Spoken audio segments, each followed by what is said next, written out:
لا حول ولا قوة الا باللہ العلی العظیم اعوذ باللہ من الشیطان اللعین الرجیم بسم اللہ الرحمن الرحیم الحمد للہ رب العالمین الصلاۃ والسلام علی اشرف الانبیاء والمرسلین اولین وآخرین خاتم النبیین جد الحسن والحسین بالقاسم محمد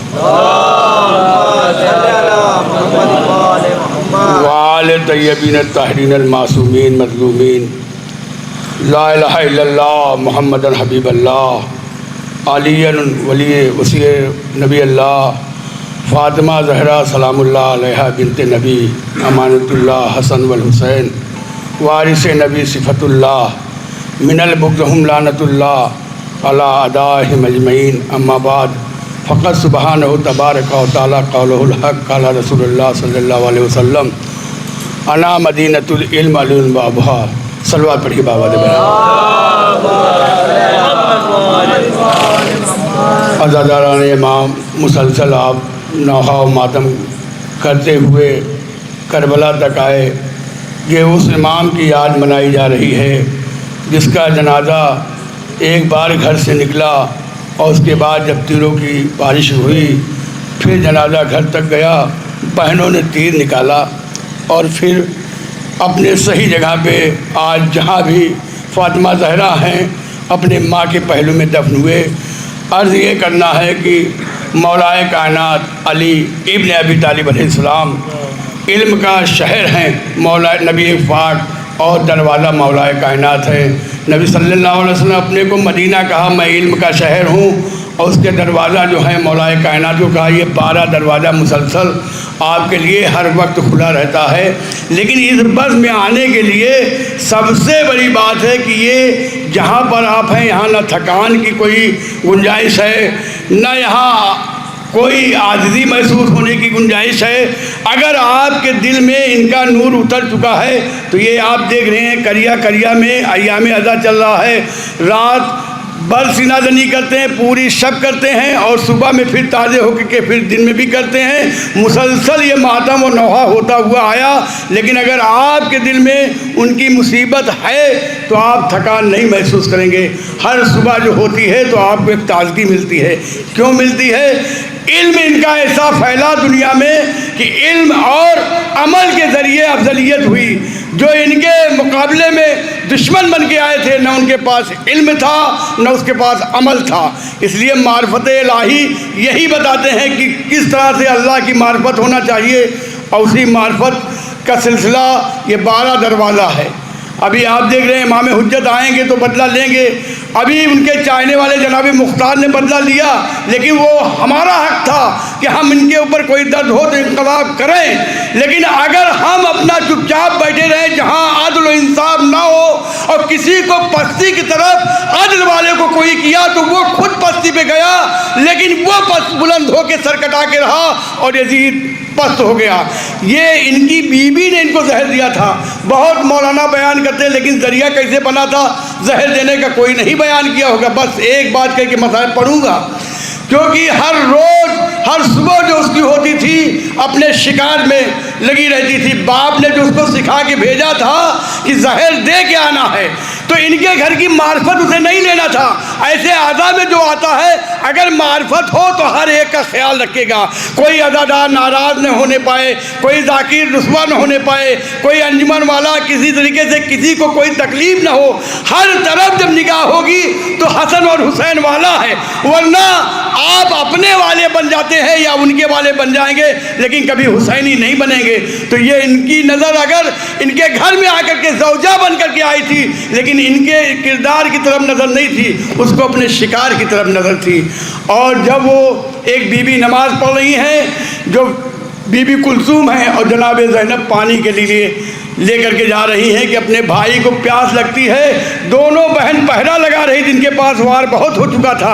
اسی حالات میں دیکھا کہ موقع اچھا ہے تو ایک گلاس پانی لے کر کے آ گئی۔ جناب عباس نے روکا کہ کہاں جا رہے ہو؟ ازواج سے کوئی نہیں مل سکتا، کوئی ازواج اس وقت نہیں مل سکتی، اس لیے ہمارے بھائی کا یہ مشغلہ ہے، ان پر وار ہو چکا ہے، لہذا اس وقت کوئی نہیں جا سکتی۔ اب وہ جملہ جو اس نے کہا،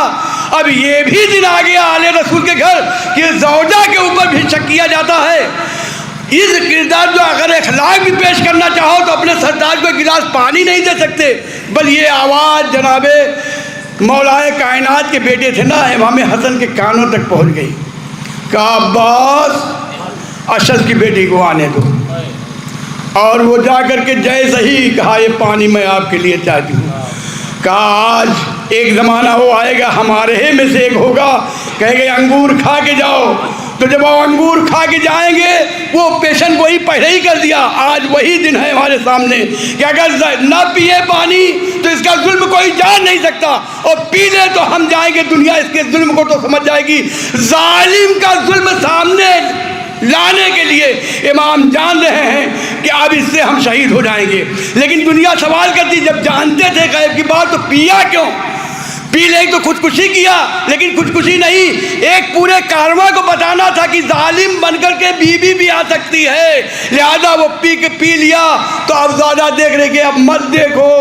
اب جو تم نے چاہا اور ہو گیا۔ ادھر بہن آئی سراہی لے کر کے تو زہر چڑھ چکا ہے، اب تشت میں 72 ٹکڑے گرے، یہ 72 جانباز کربلا میں تھے، یہ ٹکڑے کلیجے کے جو الوداع کر کے امام حسین نے بھیجا تھا، اور وہاں پیشن کوئی بھائی نے زہر کے ذریعے کر دیا تھا۔ اللہ اکبر،